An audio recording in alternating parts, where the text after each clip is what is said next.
I'm glad to be here, and I really appreciate your coming this evening. This is my first book, A New Science of the Afterlife. This is basically my cheat sheet, as you will see. It's mostly a text slideshow, but there are a couple of videos in there that I hope you will enjoy as well. Okay, guess what? We're here. We're all going to die.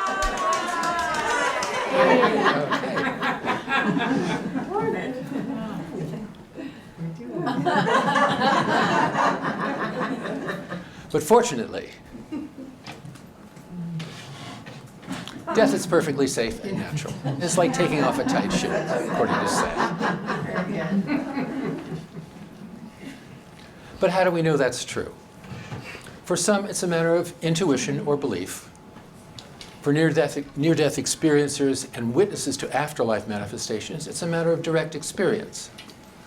For the rest of us, honest scientific investigation can be a good way to familiarize ourselves with it. But how can we bring science to bear on something that isn't even considered real in our materialistically oriented culture? How do we do that? Materialism says the whole of reality is based in matter. But that is an unproven belief system or assumption about reality. In its own way, it constitutes a de facto world religion that's rarely questioned. But science isn't inherently materialistic. It's simply a method of inquiry. We might best think of it as organized curiosity.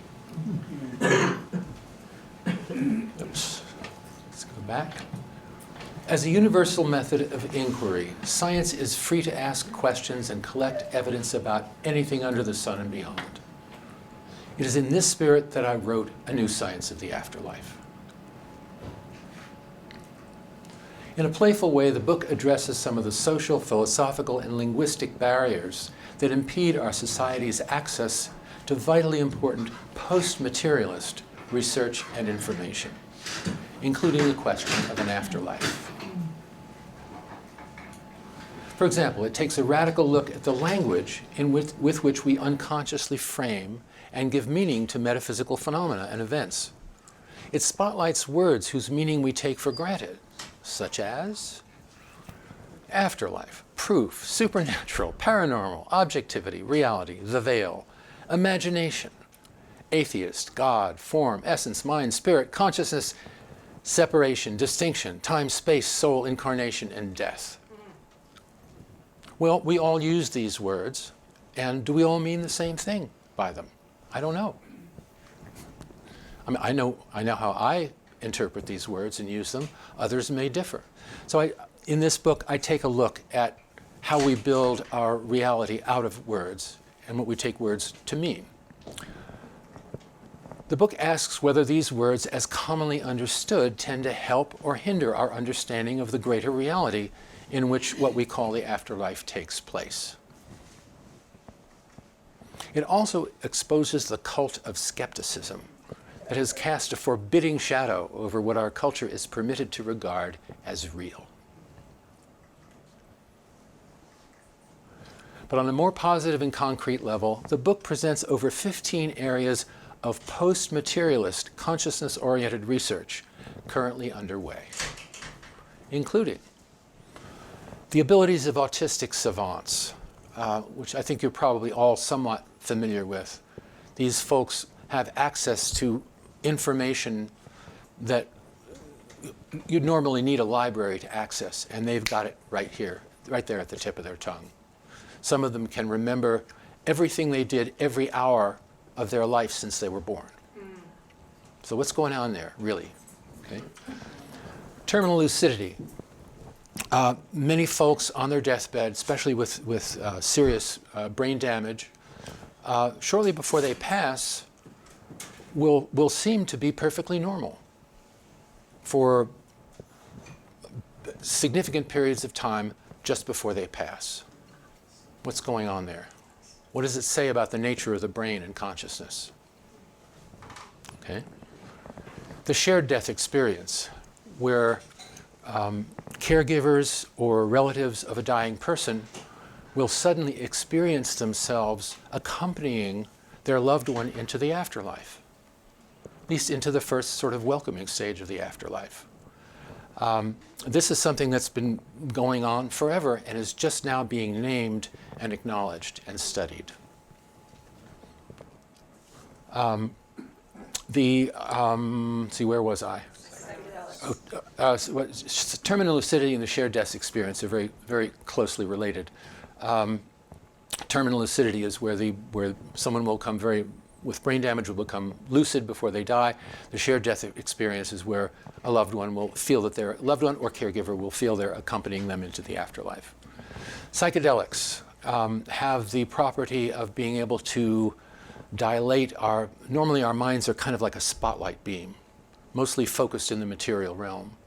And psychedelics, very broadly speaking, tend to dilate that spotlight beam and allow our consciousness access to other levels of awareness.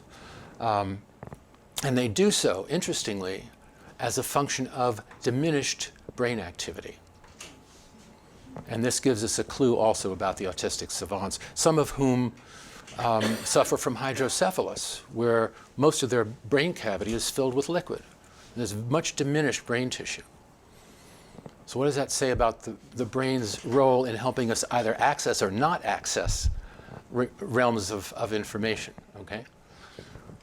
The placebo effect. We all recognize that although materialistic medicine tends to deny the power of the mind to affect our health, studies of miracle drugs need to take the placebo effect into account, which can affect miracle cures that will skew the trial results. Lucid dreaming. This is a type of dream where we know we're dreaming. And those who are practitioners, conscious practitioners of lucid dreaming, can actually control their dreams. And there's many books written about this now, and people who are guides and practitioners who can teach us how to do this. And my take on lucid dreaming is it's sort of the kindergarten of the afterlife. It gives us a taste of conscious projection of reality. Okay? Precognition and presentiment, pre-seeing and pre-feeling. This has been proven objectively in studies where people are shown on a computer a set of images, photographs, and so on that will predictably produce certain emotional responses that can be picked up in their brain waves. And in many instances, people will register the brain waves moments before they see the actual picture. So this is hard evidence, okay? So this suggests that space and time are not quite what we assume them to be, particularly time in this case. Clairvoyance and remote viewing.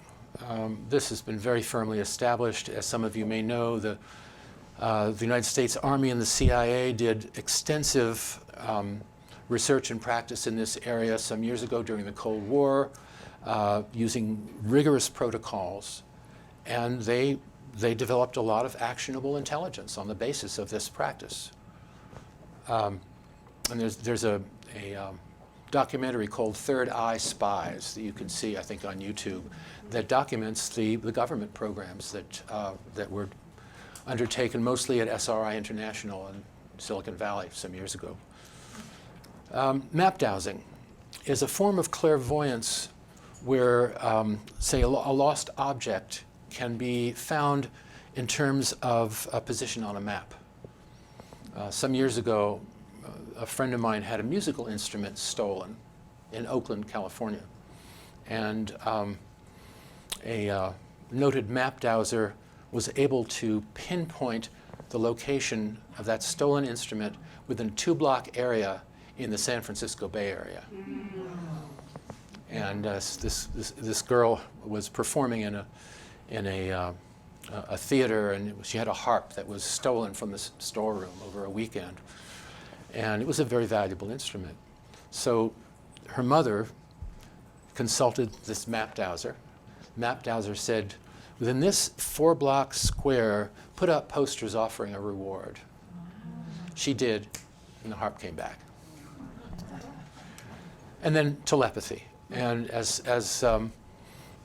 As some of you may know, the British biologist Rupert Sheldrake wrote a wonderful book called Dogs That Know When Their Owners Are Coming Home. And this was based on a very, very carefully controlled experiment that he did over a period of time. Very, very hard evidence. So there you go. And specifically about an afterlife. The book examines some of the most outstandingly robust categories of evidence for an afterlife. These include near-death experience research. Probably don't need to explain that. This has been going on seriously since about the 1970s, where people who have been resuscitated from clinical death report coherent, complex experiences when their bodies were flatlined and their brains were flatlined, no neurological activity at all. And yet these very complex experiences, including being able to view, say, the operating room that they were in, not only the immediate environment, but also what was going on down the hall in the hospital or outside the building, reporting accurately conversations that were going on elsewhere in the building. Mental mediumship, something you're probably all familiar with. It's been going on since time immemorial. People being able to connect in their consciousness with folks on the other side. Reincarnation research. The book includes a full chapter on the remarkable James Leininger case. Anyone here familiar with that case? This is a young boy who was born in California. His parents moved to one of the southern states. When he was a toddler, he compulsively drew, as soon as he could draw, before he could speak, he drew pictures of air battles. Air battles in wartime. He had these inconsolable nightmares. As soon as he could speak, he started speaking about his life as a pilot who was shot down in the Second World War. At the age of 2, his father took him to an air museum, and the kid accurately identified the Corsair, a plane that was common in World War II, and told his father about the airplane's features and shortcomings.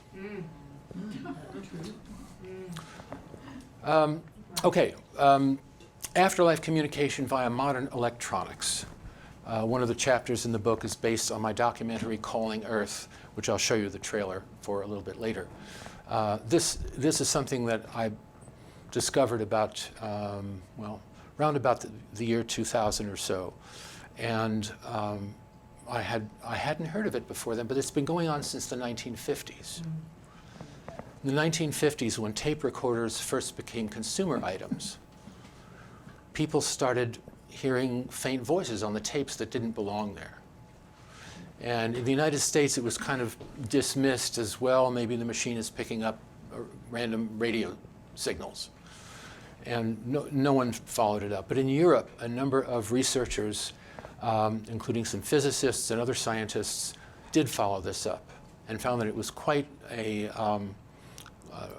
robust effect, and that if people intentionally experimented with it, they would get results.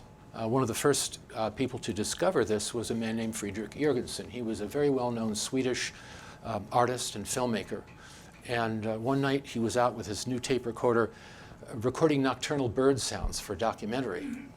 And when he played back the tape, in the gaps where there was no sound, he heard faint voices discussing nocturnal bird sounds. And shortly thereafter, he heard the faint voice of his deceased mother calling him by his childhood nickname. And that turns out to be a pattern with people who first discover this phenomenon. They say, well, very often, their first experience very often is hearing a relative on the other side call them by a name that no one else would know. So this became an object of research and also a very practical way for many people to connect with their deceased loved ones. And you'll see, if you look at my documentary, you'll see many examples of that. Then there's physical mediumship research and practice.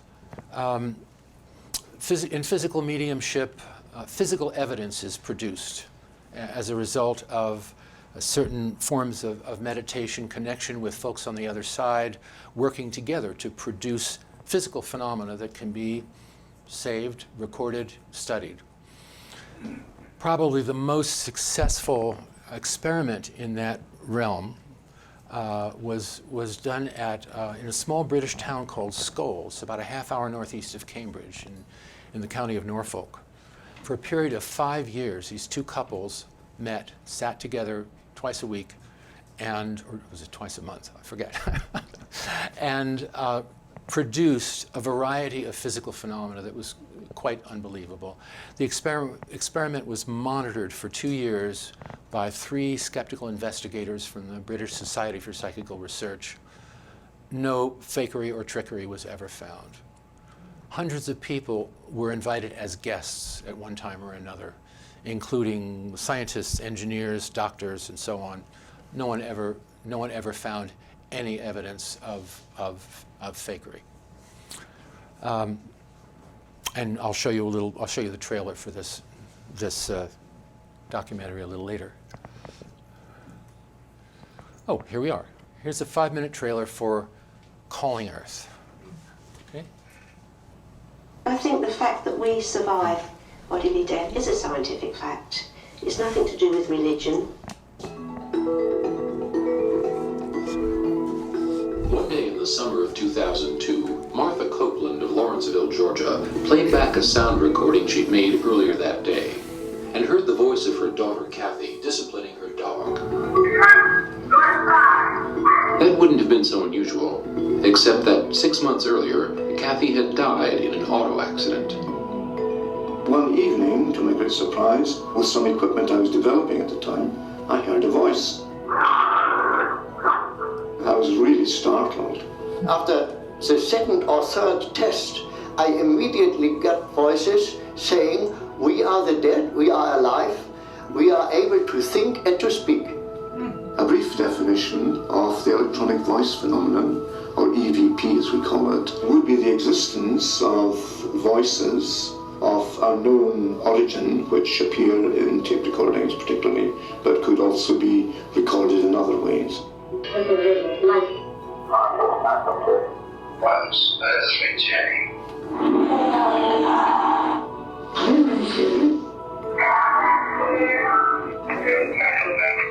It was the voice of my late father, and he addressed me with my nickname he used when I was a little boy.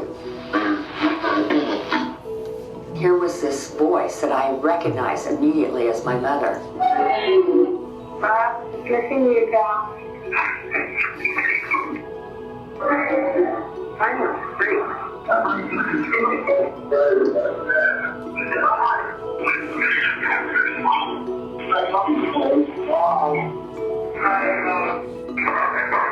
Happy birthday.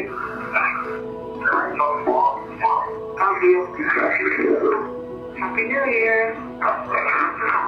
The voice then calls the experimenter's name, Konstantin Raudive.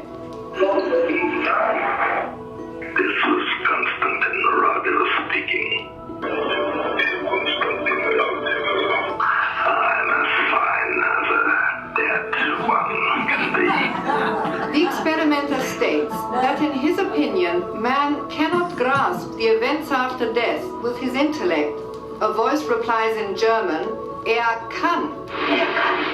He can. If somebody came up to me in the street and said, "There's nothing paranormal about EVP," I would say, "Well, I believe in experimental evidence. I've done at least 20 years and hundreds of experiments, and I know that it is a paranormal effect.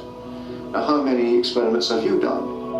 When the phenomena expanded into pictures, faxes, computer messages, actual phone calls, another term had to be coined, and that became instrumental transcommunication, or ITC, which basically means communication through instruments. International conferences held in the United States and Europe have drawn ITC experimenters, scientists, engineers, psychologists, and medical doctors from around the world who share their experiences, present the results of their research work, and discuss methods for better understanding the nature and meaning of ITC.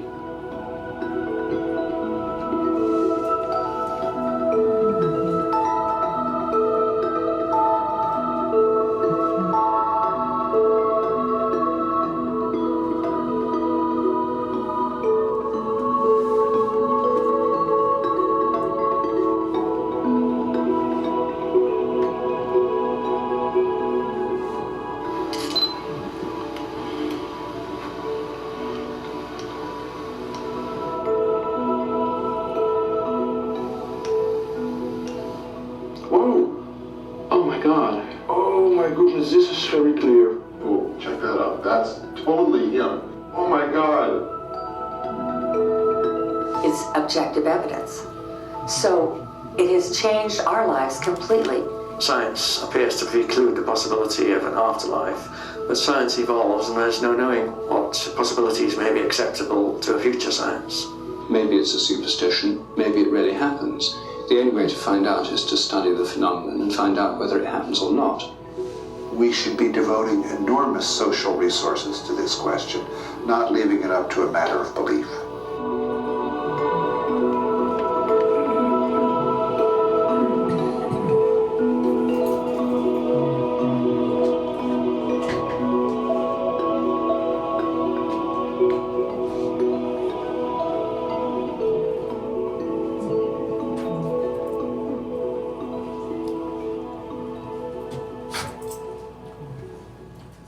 So that's just a taste. It's a 95-minute documentary. You've just a wee taste of it. So. What was the URL on that? There's actually a shorter one. It's bit.ly/callearth, one word. It's a shortened link. And if you want to see this trailer again, it's the same link, bit.ly/callearth-preview. That's for this 5-minute piece.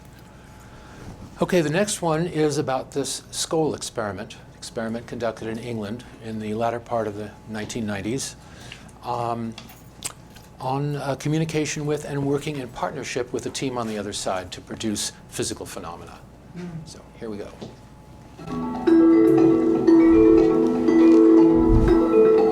Oh, sorry. The reality of ITC is strongly supported by the practice of physical mediumship, in which the surviving consciousness of deceased persons is claimed to produce various effects in our physical world, including sophisticated interactions with our audio and visual technologies. In physical mediumship, phenomena happen of a physical nature, meaning objects move, things appear, disappear, things that people can see happening. There's an effect on real objective things. For a closer look at physical mediumship, let's travel back in time to the late 1990s in the tiny English village of Scole, where the most extensive and long-running experiment ever attempted in afterlife communication unfolded over a 5-year period in the darkened cellar of this 17th century farmhouse. The Scole experiment was the brainchild of 2 veteran afterlife researchers, Robin and Sandra Foy, who worked closely with 2 of Britain's most accomplished mediums, Alan and Diana Bennett, and what they claimed to be a corresponding team of experimenters on the other side. During their 500 sessions, all of which were recorded on audio tape, the Scole experimental group went into a meditative state to connect with their other dimensional counterparts. The goal was to collaborate in devising and conducting experiments that could produce tangible physical phenomena, which could then be studied and analyzed objectively. Robin Foy's remarkable 550-page book, Witnessing the Impossible, chronicles each of these 500 sessions, many of which were observed by visitors, eventually totaling in the hundreds, including top-tier scientists and engineers. The experiment was also monitored by 3 experienced investigators of paranormal phenomena: electrical engineer Arthur Ellison, research psychologist David Fontana, and veteran researcher Montague Keene. All sorts of things have happened, particularly in this 20th century, which earlier generations would have said were impossible. Skeptics are often unaware of the amount of experience and the amount of knowledge that goes into investigations of this kind. Between the 3 investigators, you could say we'd had 50 years and more of experiences of this kind. We know all the tricks. Initially, we were all pretty skeptical because what had been claimed seemed so way out. The Scole experiment was reported in contemporary magazine articles, 2 books, a 400-page scientific report, and a full-length documentary film. Its successes included nearly 1,000 hours of direct communication through the mediums, and an impressive variety of intriguing physical phenomena, such as tiny animated lights that flew around the room. The Scole group also witnessed what they claimed to be the spontaneous appearance of physical objects.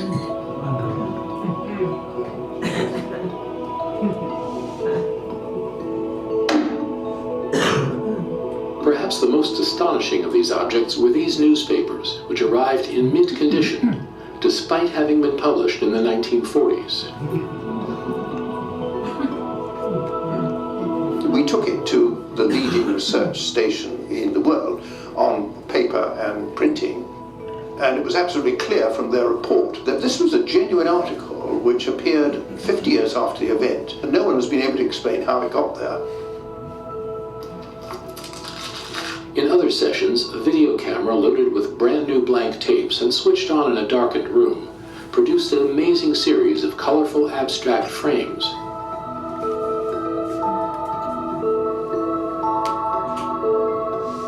The tapes also contained unexplained light phenomena and enigmatic faces.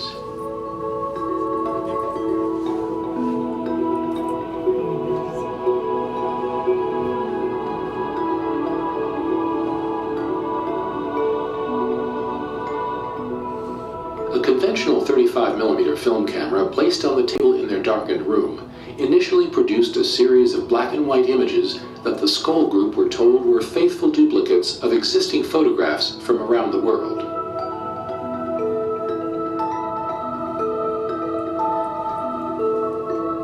Some were photos of existing photos, and they said initially that was easier for them to do before they went on to photos that had never existed. Continuing photographic experiments using isolated rolls of film and no camera were carefully controlled by the independent investigators. We would buy the film ourselves. We would load it into a box. The box was held in the hands of the investigators so that no one could get at it.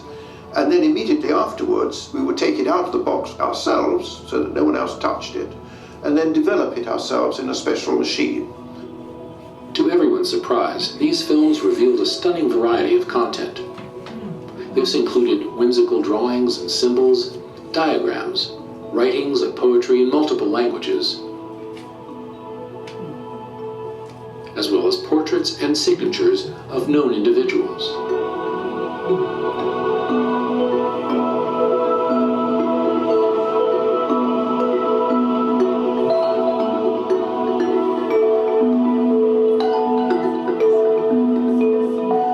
The Skoll group also heard voices through a tape recorder from which the microphone had been removed.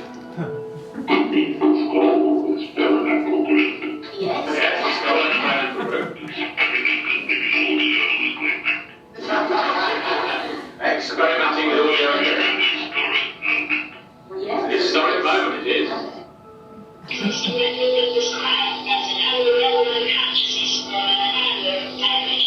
They also recorded voices that apparently came directly out of the air, most often that of a British engineer, Reg Lawrence, who claimed to have died in 1942 and possessed a special talent for this type of communication.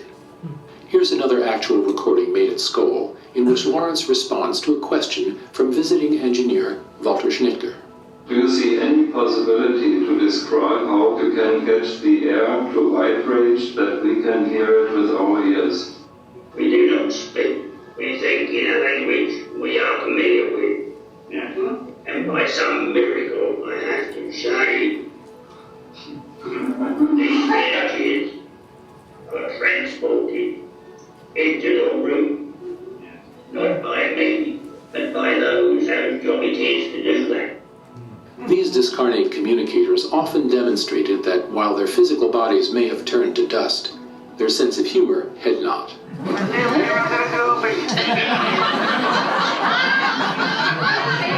You all right over there, John? No. No. Shut your eyes. Yeah. Think of something very nice. No, not that. Think of an ice cream or something like that.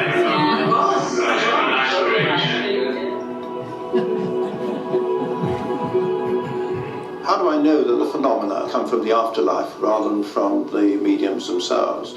We simply have clues of information which was extremely unlikely to have derived from the mind of the medium. And the more impressive those are, the more likely it is it's an aspect of discarnate communication. second-rate scientists would say, well, this so-called paranormal phenomenon cannot have occurred, and therefore it must be conjuring. It must be stage magic. Well, that is not my idea of good science. It's not possible to dismiss the excellent evidence quite so readily. I could not do it myself as a professional magician. And I don't believe in any magician that I knew could do this. I'd say they were wasting their time doing this here for nothing, when they could be earning $1 million out there on the stage.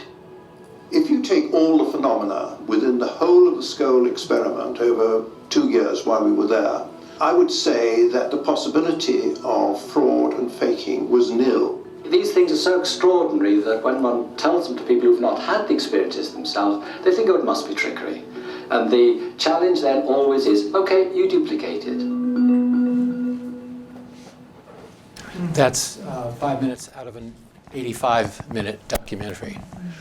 And you can see the full film at bit.ly/ScoleMovie, SCOLEMOVIE. And I hope you enjoy it. Okay, any questions? Yes. Are you familiar with Gary Schwartz's work in U of A? Yeah. Yeah. I think it's powerful evidence. Well, yeah, he's I actually haven't followed him just in the very recent past, but I know what his Gary Schwartz is a researcher. He's sort of a polymath, very interesting guy, and his project is what he calls the soul phone, and what he hopes to create is an electronic device that is where you can just speak to the other side on demand. Now, I'm a little skeptical of it myself. I know Gary, and I know he's a bit of a showman, but he's also got a great mind, and I'm curious to see whether he succeeds in this. Whether he should succeed or not is something that's a debate in the field. That making this form of communication too materialistic may have its own downside. I'm agnostic about the whole thing. I'm just interested in discovery, and you know, our culture has been so rigidly materialistically oriented for so long that I think as we delve further into these realms, that our understandings are going to evolve, our language is going to evolve, our practices are going to evolve, particularly with respect to the process of death and dying. What I'm hoping for mostly is that the stigma around all of this work will subside, because we don't know what's paranormal. If we can't talk about it, how do we know what's normal or paranormal? When I speak to people sometimes who I assume would be very unlikely to have had or to report experiences of this kind, I find that, you know, when you assure them they're in a safe space, they'll talk. Yes. Yeah, so I was just curious, are you familiar with Saltmarsh's book on the Myers cross correspondences from the 1930s? I know of it, but I've never read it. Okay, because I'm just curious if you had a chance to interview any people that were involved in the Skull project, because there's like a lot of striking familiarities and similarities, but also at the end of that book, there's a how-to on how to design your own structured experiment to do cross correspondences. So I'm just curious if that might have served as an academic inspiration for the research framework that they set up. I haven't studied it that deeply. The cross correspondences were a situation, I don't even remember, it was around the turn of the century, wasn't it? Yeah, the 1920s, where a series of messages were received by a number of different people, and they made sense only when they were brought together. Right, but the most important part, though, was the messages were from a psychic researcher who was structuring an experiment that had a double-blind setup in our world, so that he could show and control that he's sending controlled messages to different people, and then direct them to come back together. So. Right. Thank you. Yes, you know more about it than I do. Yes, in the back. So what brought you into this? Very good question. What was your experience? It's hard to say. As a child, I experienced a number of precognitive dreams. And I didn't understand it, but it was enough to give me the message that in the theater of life, stuff goes on backstage. That we don't have the whole picture. Obviously, our understanding of space and time is limited and circumscribed. That was enough to get me interested. As a child and as an adolescent, I was captivated with UFO research. I read everything I could get my hands on the subject. And this is another area which suffers from the social taboo. Only now, after many attempts at bringing this out into the public, is the government now grudgingly admitting that there's something there. And there's a lot of battles going on behind the scenes. And I think probably in the next year we'll see some real surprises in this realm. Anyway,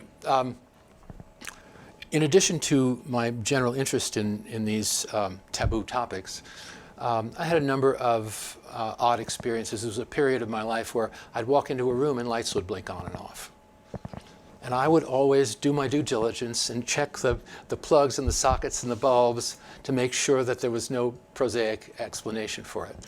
And that took place over a particular period of time, and then it stopped. Let's see, I'm not quite sure where to begin the next phase of this.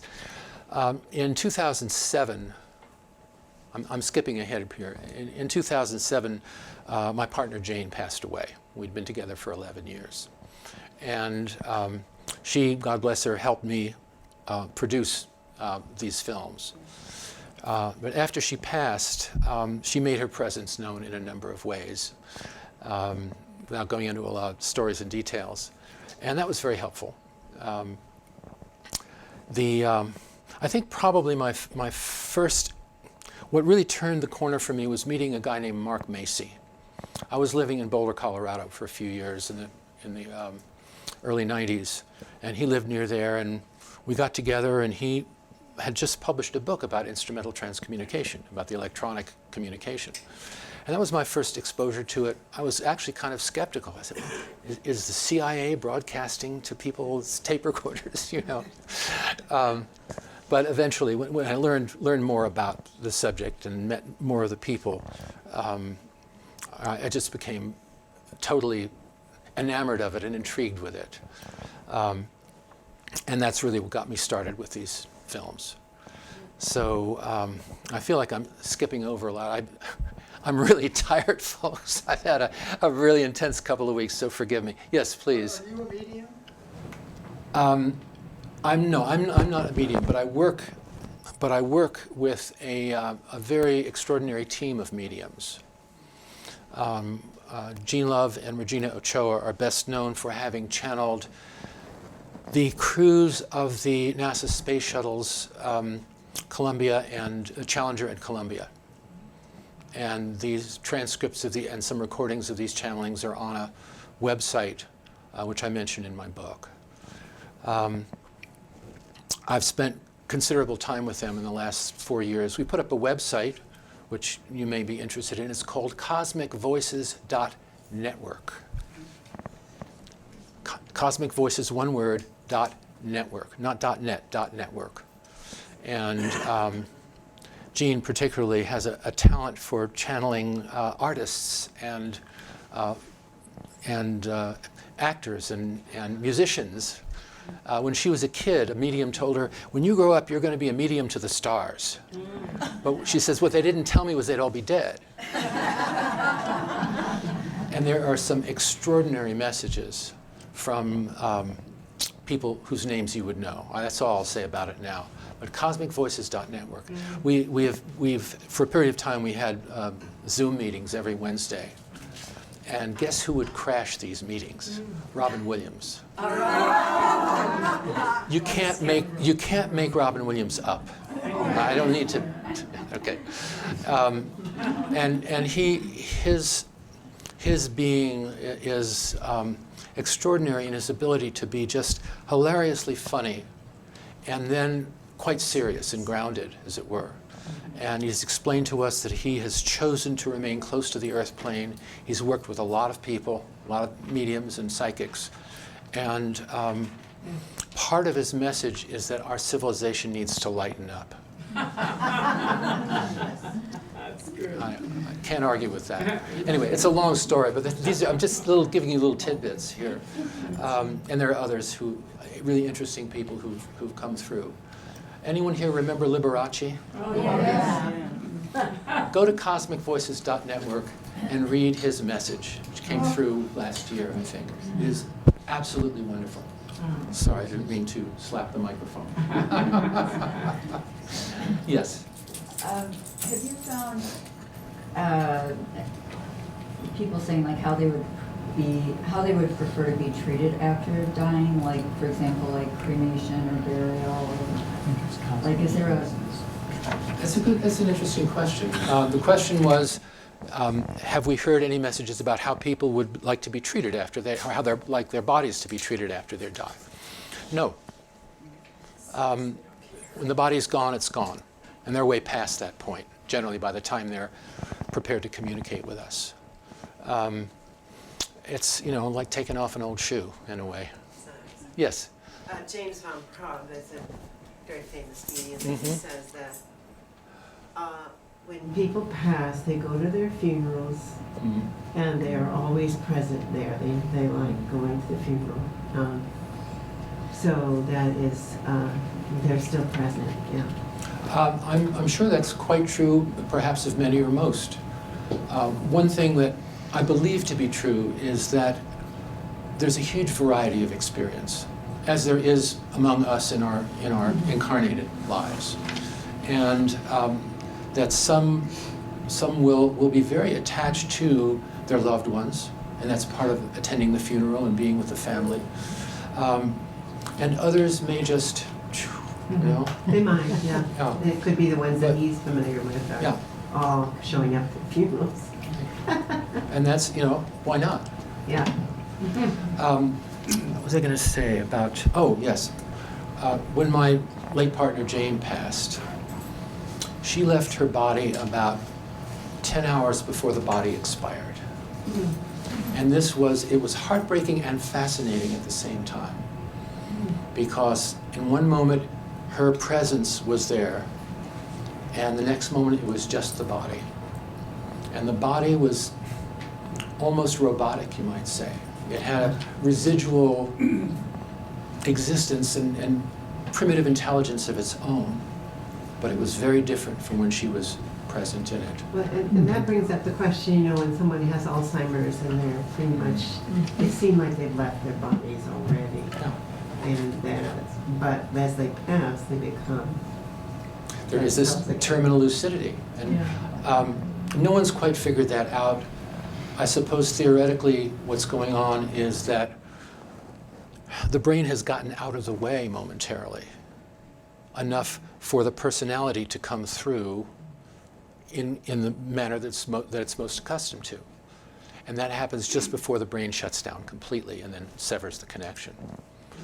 So, and that's just kind of a general picture. But, yes? I had an experience with a patient of mine who had terminal lucidity.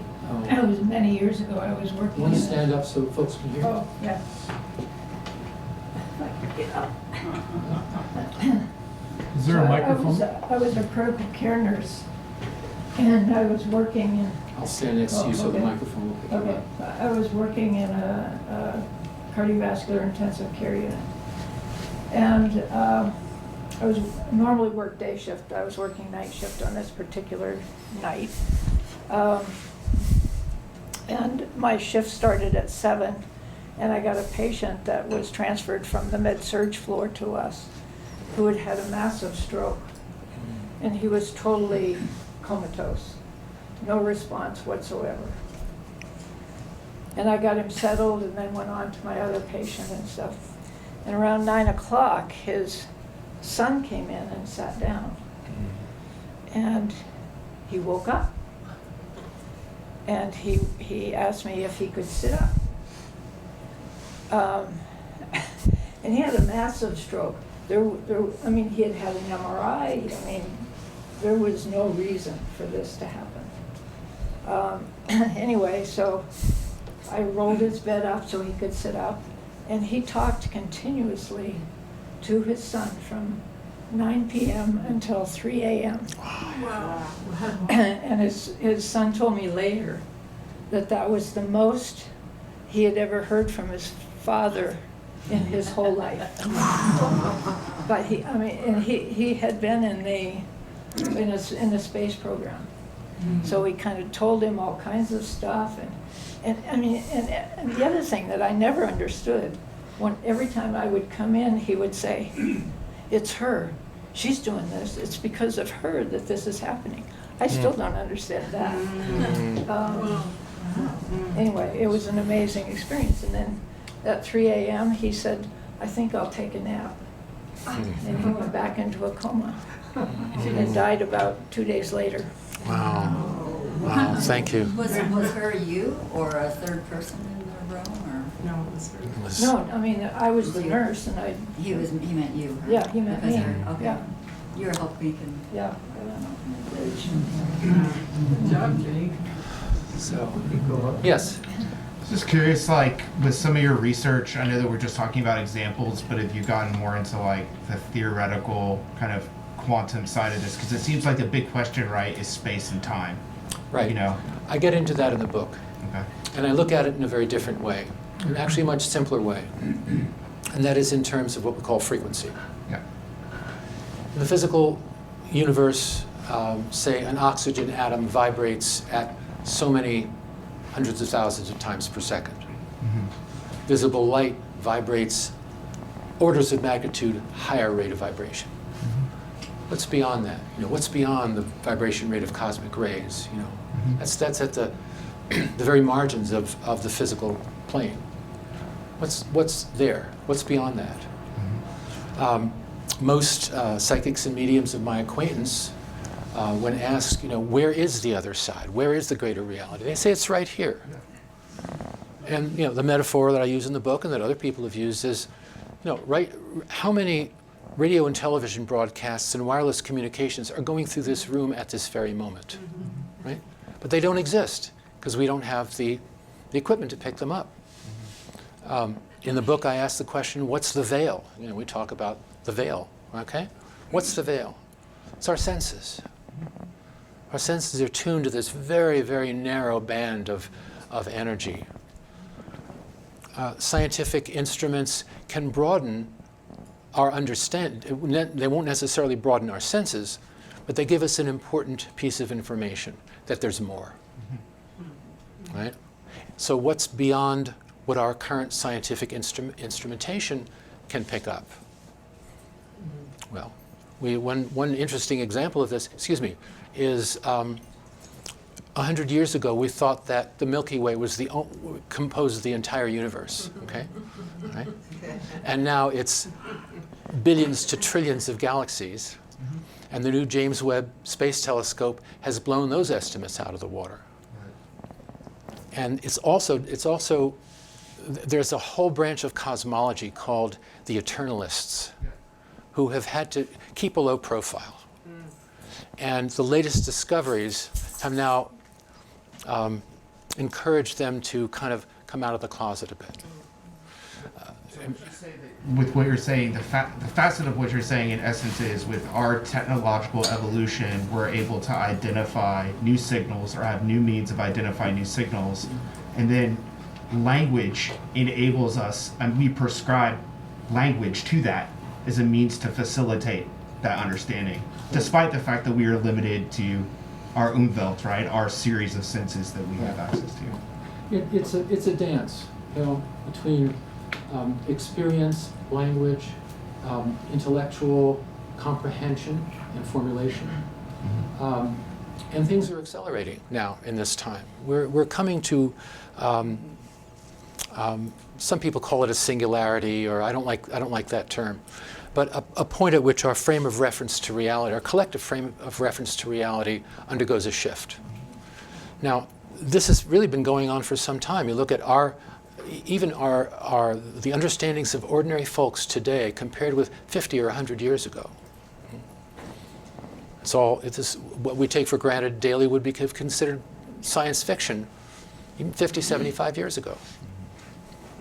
So we're undergoing these rapid changes of perspective and broadening of perspective.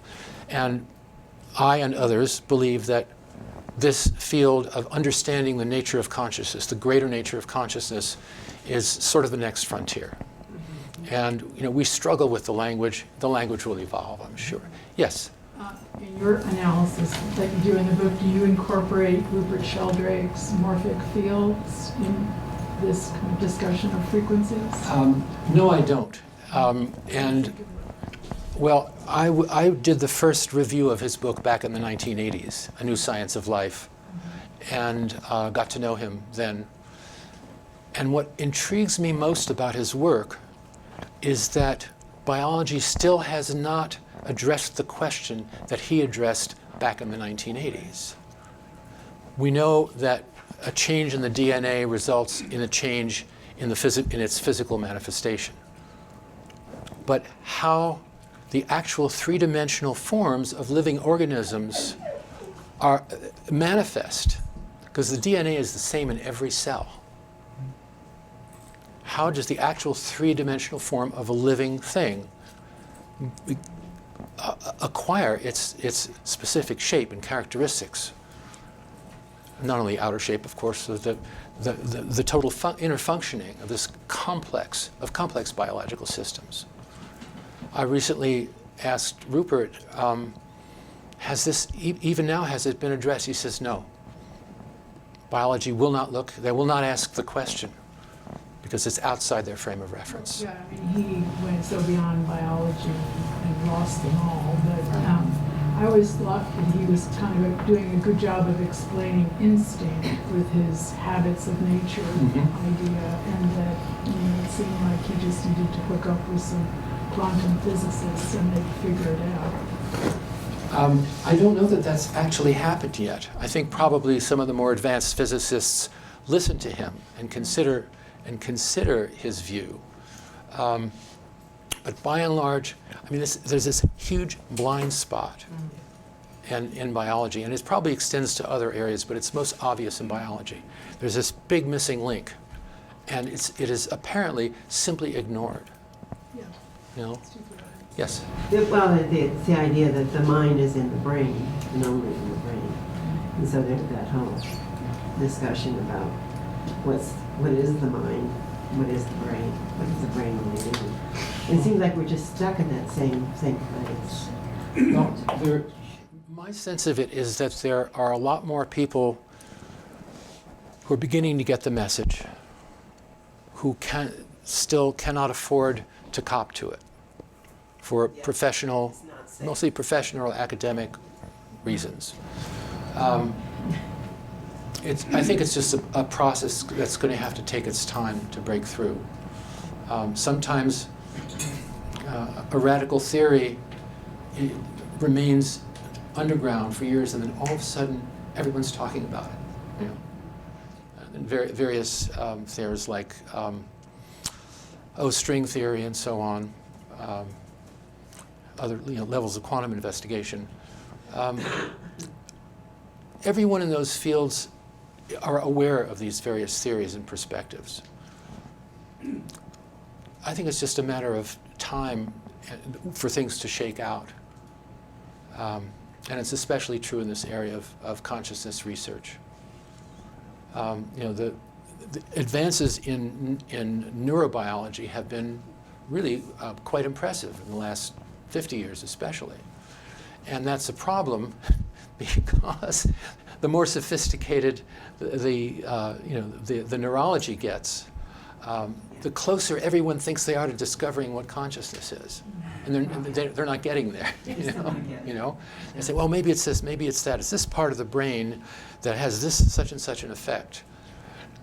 It's hard to get, if that's your training and your perspective and your the framework of your discipline, it's really hard to get beyond that. And some folks have to wait until they're on the other side to realize it. You know? Yes. I just want to point out to those who are standing over by the door that there are a few empty seats over here if you're tired of standing. Oh, I think I'll take one of them because I'm exhausted. Yes. So do you think, I mean, kind of extending off of that question, you know, there's different cultural assumptions that we have about quote unquote man or human, right? And so when we look in, for example, the East, it's triadic, right? There's mind, body, soul, you know, arguably, right? Versus in the West, kind of the Cartesian idea of there's the brain and the body, right? So it's fundamentally different. So do you think with kind of the advances that we see in neurobiology and kind of these evolution and cybernetics, right, or this new version of cybernetics that's happening right now, do you think that we're at a disadvantage in the West compared to other cultures that are exploring these same types of concepts but accounting for this different triadic or these additional dimensions, right? Like, so for example, Chinese AI accounts for things like qi, right? Like they believe in bioenergetic systems. They've created different types of devices that are capable of capturing and quantifying those energetic systems, and they're using that with their artificial intelligence, right? So do you think that that's something that we are behind on, or we're at a disadvantage because of our fundamental assumptions in the West? I haven't followed it closely enough to know. Thank you for bringing it up, though. Yes? Well, how about psychedelics? Because they are now becoming much more acceptable as research and with incredible results for helping people overcome addictions and depression and things like that. How about that? I mean, is that, do you see that as really a wonderful wedge to kind of open things up? And That's a good question. Yeah. That's a very good question. As long as it's attributed to the chemical, okay. But the studies have shown that the opening of awareness is related to a diminution of brain activity. It actually works both ways. There are some aspects of neuronal functioning that are actually accelerated, but for the most part, the overall difference is one of diminished brain activity. What? Diminished brain activity. The brain seems to be the problem. So it's the right. physical brain. Right. It giveth and it taketh away. Yeah. Yes.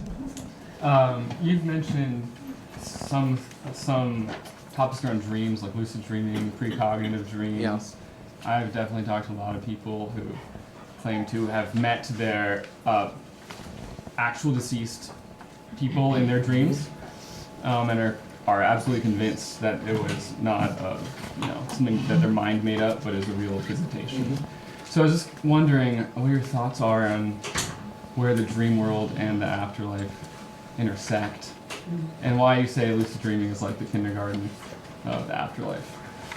Because apparently it puts us in touch with the process of reality creation, or of perceptual creation. And there's the essence of things and there's the form of things. You might say the essence with a capital E is invisible. It's something that's very central and essential, but has no particular form. How an essence expresses itself it's like a secondary effect. When we lucid dream, or even when we dream normally, we are an aspect of ourselves is creating the scene, and it's woven of our memories and sensibilities and so on. But the essence, you're not going to track down the essence any more than you're going to find consciousness in the brain. There has to be a manifestation to be able to grasp it. But what's doing the grasping? It's there. Consciousness has no particular form or shape, no boundaries. It's fundamental. And its own, trying to think of the actual words I'm using in the book. It is its own creator, as it were, and its own manifester. And I forget who I'm quoting here, but it says, you can't get behind consciousness. That consciousness is the word we use in English, right? Or conscience in French, which has a slightly different meaning. And in other languages, it's a crapshoot, a linguistic crapshoot. What's important is, I think for us, is that we, just on the level of experience and feeling, get what this is all about. And contemplating our own birth, life, and death, I think, is a useful framework for pointing our consciousness in that direction. I don't know that there's a formula for it. Some meditation practices, I'm sure, are useful, some more than others, in putting us in touch with that very fundamental essence of who and what we are apart from any form. I feel like I'm babbling right now, so forgive me. I'm just kind of reaching for words here. Yes.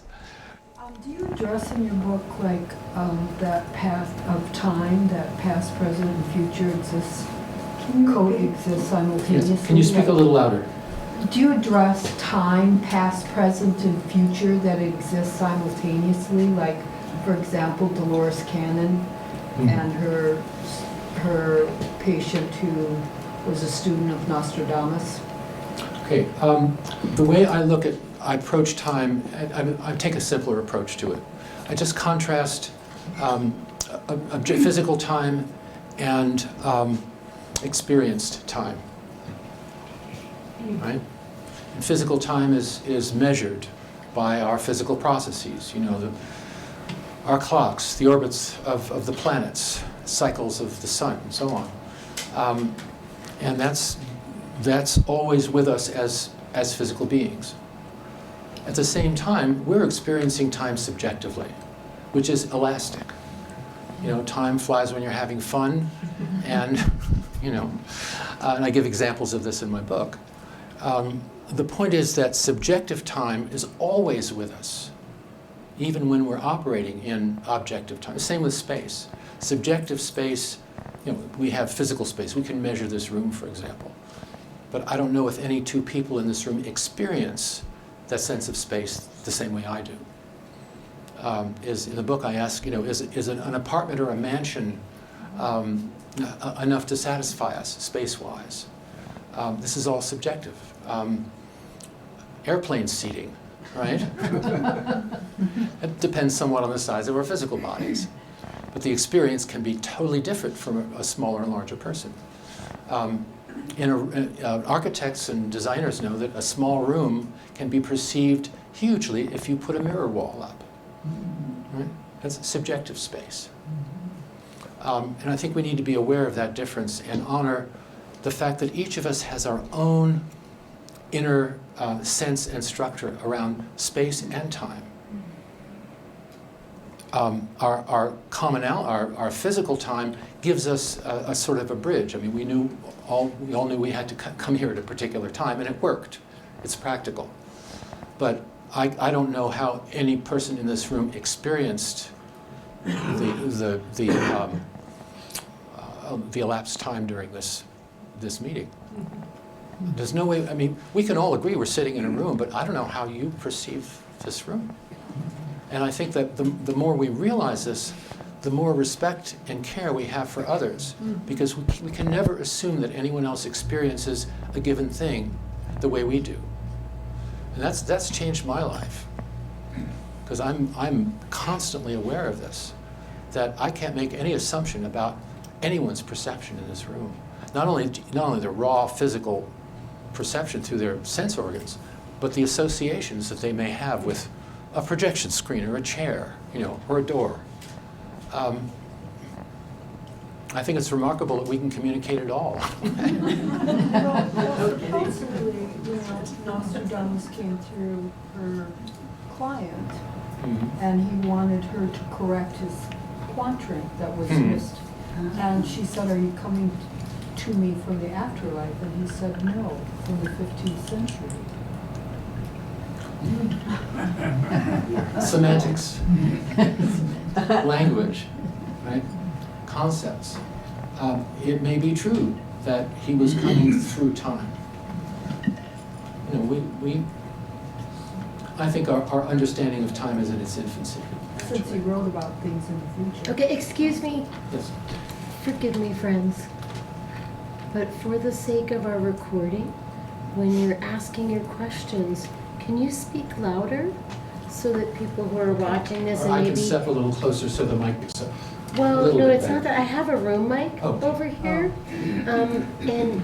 And as well, if you can, you know, with some of it, just repeat a little bit of the question that's asked. And Yes. then, but sometimes with a story, you know, I'm not filming your face, but to have that voice that would be a nice thing. Thank you for your indulgence. Yes, I appreciate that because I have the same problem often when I'm doing video. So it's a little different when you're presenting. You forget all that. So yes, what you say about Nostradamus coming through time. Maybe. I wouldn't deny the possibility. As we're talking about the nonlinear aspects of reality. We don't have language for most of it, I don't think. I think an indigenous interpretation of that I've heard is that someone who has a powerful premonition in the past has no trouble projecting into the future and seeing what's going on and communicating with it. So that is a Native American belief. Well, that makes sense too, talking about premonition, one with a premonition having a connection through time. I think it's true by definition. And it may be two-way, as you're suggesting. Yeah? Question. Yeah. Yes. If you did have a crystal ball, what might be the future bring to us, and how can we take advantage of it? How would it change our lives? That's a very good question. I think. Don't you have a crystal ball? Sorry. That brings up the question of what happens in some afterlife communications, where someone on the other side can see a little bit more clearly into the future than we can. There is apparently, is everyone here familiar with the concept of the prime directive from the Star Trek series? The idea is that, pardon? Will you summarize that? Yeah. That's that you don't mess with developing civilizations. You don't mess overtly with developing civilizations. You don't try to come in from the future and influence overtly the evolution of a culture. In my experience, those on the other side who can see a little further into the future, they call it the balcony view of human affairs. It's a tricky thing to communicate their observations to us, for one thing, because conditions can change. The future may not turn out to be exactly as they saw it for some reason out of left field. Other thing is that you don't want to create belief systems. You don't want to say this is how it's going to be, and then everyone say, yeah, this is how it's going to be. In my experience, and I've received very useful advice from a deceased psychologist that was instrumental in changing my life, actually, very positively. And as I was receiving the information, I was aware of the responsibility that I was taking by listening to it and taking it to heart. It turned out to be wonderful, useful, and got me out of a very difficult and depressing situation. And I'm very grateful to this person on the other side, who was a remarkable psychologist in life. And I felt trusted by her, that I would not misuse the information. But it wasn't a predictive kind of thing, really. But you might say there are rules about it, but it's a matter of judgment, usually. Yes? I was curious about this deceased psychologist. Did this person communicate to you after death? Yeah. And by what means? I'm sitting in front of my favorite cafe in Green Bay, California one day, and my phone rings. And it's one of the mediums on my team saying, so-and-so wants to talk to you. So I went to my car and rolled up the windows and started a recorder. And this information came through. It was a dialogue, actually. I will say that it had to do with the ending of a relationship. And the information that came to me through this communication was about what had been unspoken in that dynamic with this other person. And it was, I already knew some of it was true, interestingly, but the rest of it was amazingly healing for me. It made total sense. And I regarded it as genuine, and I was so grateful that the psychologist trusted me enough with this information. And as far as I know, I haven't abused it. I don't think I've abused it. And so this is the kind of thing that happens with my team of mediums. It's really quite remarkable. And again, the CosmicVoices.network website has got a lot of this material, including transcripts of the channeling of the Challenger and Columbia crews post-mortem, which are quite remarkable. Yes? So you gave this example earlier of you having an interaction or channeling, not channeling, but communication with someone on the other side, and maybe they have a little bit of information that's kind of ahead of our timeline and the prime directive idea. My question is the person that's channeling that information, is that their subjective interpretation of future events? I.e., could you have two people that are in the beyond that you ask about the same date, time, space, or whatever, and see if they have competing subjective interpretations? Because in our realm, if what your framework is true, right, we all experience time, space differently, right? So is that still apply? Or is it more like they have access to kind of the universal ribbon in the sky, so to speak, the Akashic record that they all have? A brief answer about access to time. I think it's relative. Depends on the level at which the deceased individual is hanging out. The closer they are to us, the easier it is to communicate. The farther they are from us, the easier it is for them to tune into the more universal energies and influences. It's a trade-off. And the medium and the folks on the other side are also individuals. And so you have to allow for their particular personalities and so on. I mean, when Robin Williams comes through, you're in a certain receptive place with it. I have to share an anecdote. First time he came through, I said, I live in Marin County, California, and there's a tunnel there that was named after Robin Williams, who lived in the county. And so I said, every time I go through the Robin Williams tunnel, I think of you. And he says, oh, the tunnel. He says, I love standing in the middle of the tunnel with my arms outstretched and watch the cars go through me. I mean, you can't make this stuff up, Or you can, but anyway, yes. You said you lived in Boulder in the 90s. Yeah. I would suspect you're familiar with Ken Wilber and his work. Somewhat, yeah. I knew Ken for a while. Yeah, go on. I'm just curious as far as the evolution of consciousness, which are kind of a central topic, and whether or not you subscribe to the stages, that he sort of subscribes to integral spirituality and that in that sort of realm, that we can, is the world evolving towards a greater consciousness. I have not studied Wilbur's work well enough to give you an intelligent answer. Okay. It's his approach is a little too heady for me, frankly. Oh, yeah.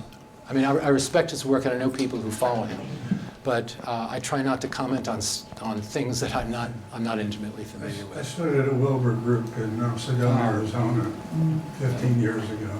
And that kind of came up very frequently, so. Okay. Well, do you feel that Ken Wilber's work interfaces with what we're discussing here? To a degree, I don't want to get into the details about that because that would be a protracted discussion. Okay. But I was curious if you were familiar enough with them, you'd be able to make some distinctions. No, I wouldn't attempt to do that, but thank you. Yes. Yes. So you've used the word channels and mediums and, rather lightly. In some of my circles and research, it says be very discerning about who it is and where it's coming from. And could you comment into that? Absolutely. I think when it comes to this sort of information, particularly channeling, mediumship, you have to get to know people for a while. That I don't know that there's a litmus test you can apply. Partly because different mediums have different styles. And some of their styles can seem a little flaky, but when you get to know them, it's not quite as it may appear. And conversely, there are folks who are in it for the money and so on. I think there's less of that now. There's more evidential mediumship going on. Evidential. Suzanne Giesemann, for example, is a well-known medium now. She had been, at the time, the highest-ranking female officer in the U.S. Navy and a consultant to the Joint Chiefs of Staff. And when she retired, she came out of the closet. And she's a remarkably evidential. She brings through a lot of details. Gary Schwartz says he used her experience. Yeah. What was the last name again? Giesemann, Giesemann, Suzanne Giesemann. She's got a lot of videos and she does regular sessions on her website and so on. Tons of free stuff. Yeah. Pardon? Tons of free stuff.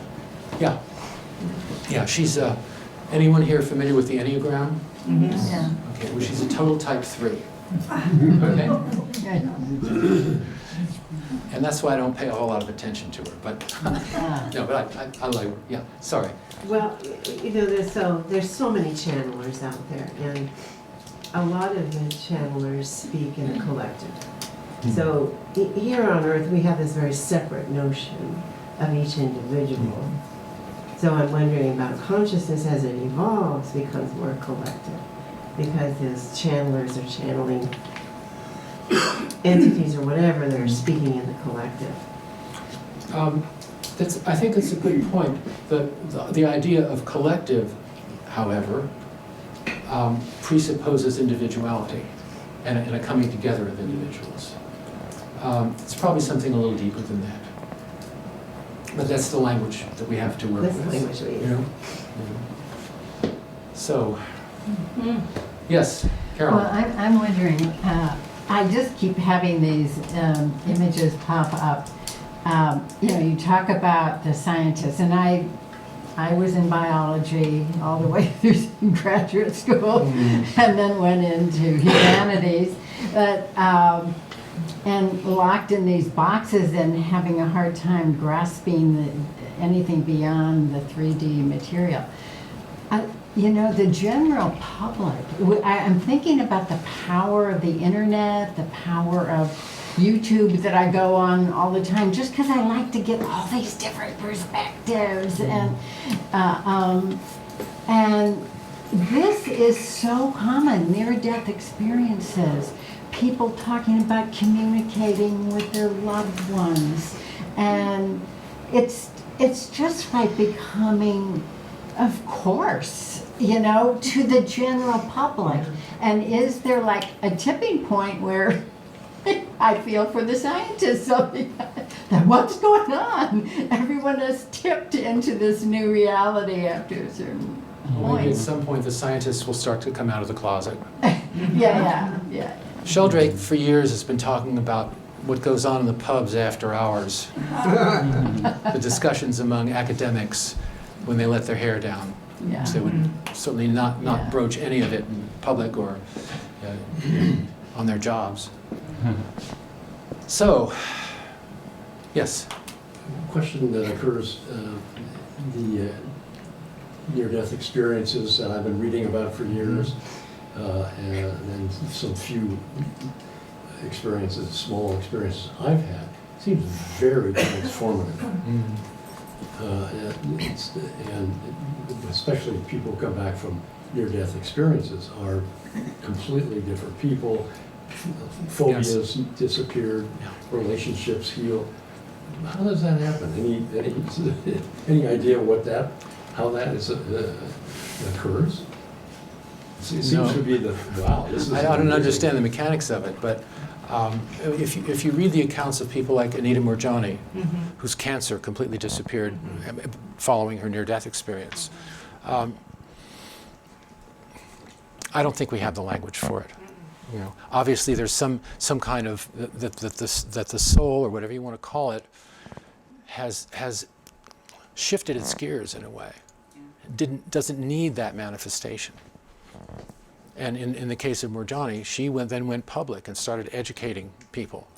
And you know, who knows? Maybe there was a bargain struck behind the scenes. You know, we'll get rid of the cancer if you go out and share your story. You know, that's a kind of a crude theory, but who knows?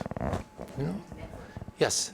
From an experience I had once with the Diamond Church, plant medicine group. So it's like here in town.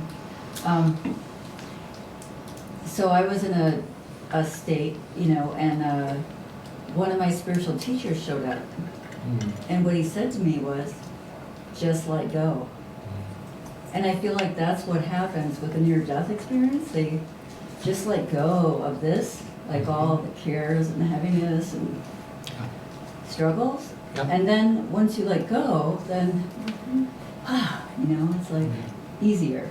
Right. And the perspective lightens.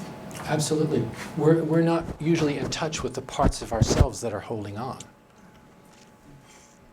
It's one of the things that I understand happens when we cross over is that we become more aware of those, you might call them mechanisms that we've carried with us in our lives that not only determine our behavior while we're alive, but in the afterlife actually produce illusory effects that our unhealed child or whatever it is. These things get real very quickly when your body isn't there to ground and stabilize things. So as I understand it, there's a process of learning that goes on of how to relate to these things and how to create your own reality in a more harmonious and healthy and loving and less grasping way. And to let these subconscious elements dissolve. And letting go on deep levels, which we don't even know, which we're not even in touch with mostly here, is part of that process. Yeah, thank you. Yes? I'm curious to know if you're familiar with Michael Newton? Yes. And hypnosis and regression and so on? Yeah, Michael Newton. He was a classically trained, conventionally trained hypnotherapist, started his practice in the 70s. And he soon began to notice in his clients, particularly in deep hypnosis sessions, as they would start reporting experiences from between lives. And he sort of wrote this off at first, but then he started noticing patterns among his different clients that matched up. And so he said, hey, I got to be scientific about this. So he recorded the sessions, analyzed them, and realized that something real was going on.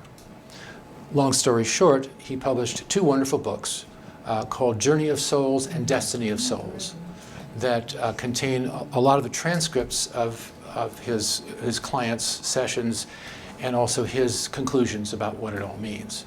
Now, if I have any concern about his work, it's that it involved hypnosis. And it may be, I can't prove this, it may be that when there's a common hypnotherapist, that there may be a certain amount of what I call psychic contagion among the clients because of the common denominator of that one therapist. I can't prove it, but I think it's something we need to be careful of. With that said, I think his work is remarkable.